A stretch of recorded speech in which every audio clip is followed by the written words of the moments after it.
కరిగిపోతుంది కాలం ఒక్కటే కాదు, దాంతోపాటు జీవితం కూడా.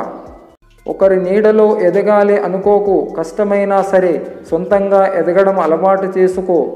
ఒకటి గుర్తుపెట్టుకో, నీడలో మొక్కలే ఎదగలేవు, మనుషులు మనం ఎదగగలమా?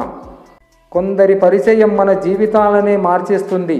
ప్రతి క్షణం వారి ఆలోచనలే. వాళ్ళు మాట్లాడితే ఏదో గెలిచిన ఆనందం, వాళ్ళు మాట్లాడకపోతే ఏదో కోల్పోయిన బాధ. కొత్త బట్టలు కొంటే పాత బట్టలు పడేయవచ్చు, కానీ కొత్త మనుషులు వస్తే మాత్రం పాత మనుషులను వదిలేయకూడదు. నీ విలువను పక్కింటోడో ఎదురింటోడో సమాజమో చెప్పాలని రూల్ లేదు. సమయం వచ్చినప్పుడు నీ విలువ కాలమే నిర్ణయిస్తుంది. సమాధానం తప్పకుండా చెబుతుంది కూడా. అలిగి వెళ్ళిపోయిన వాళ్ళు తిరిగి వస్తారేమో, కానీ మనసు విరిగిన వాళ్ళు రారు. మన అనుకున్న వాళ్ళు మనతో ఎల్లప్పుడూ ఒకేలా ఊరు ఉంటారనుకోవడం మన తప్పు. ఈ ప్రపంచంలో అన్నిటికంటే వేగంగా మారేది మనిషి మనసు, ఆలోచన మాత్రమే. ధనవంతుడి దృష్టిలో పేదవాడు గుమ్మం బయటే ఉంటుంది, కానీ పేదవాడి దృష్టిలో ధనవంతుడి స్థానం గుమ్మం లోపల ఉంటుంది. ఎందుకంటే పేదవాడి సంస్కారం డబ్బులో ఉండదు, గుణంలో ఉంటుంది. ఏ పనినైనా కష్టపడితేనే పూర్తవుతుంది. కలలు కంటూ కూర్చుంటే అనువంతైన ముందుకు సాగదు. సింహం నోరు తెరుచుకొని కూర్చున్నంత మాత్రాన వన్య మృగం దాని నోటికి దగ్గరికి వస్తుందా? తల వంచి నేలపై కూర్చుని ఆలోచించడం కాదు, తలెత్తి ఆకాశం వైపు చూసి ఉన్నతమైన ఊహలకు రెక్కలు తడువు.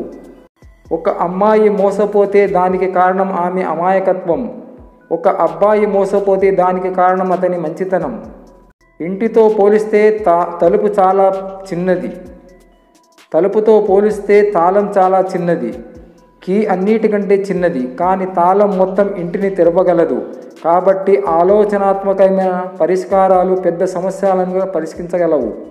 జీవితంలో తెలుసుకోవలసిన ముఖ్యమైన విషయం ఏమిటంటే, నీకు సమయం వచ్చేంత వరకు ఇతరులు కలిగించే నొప్పిని భరించవలసి ఉంటుంది.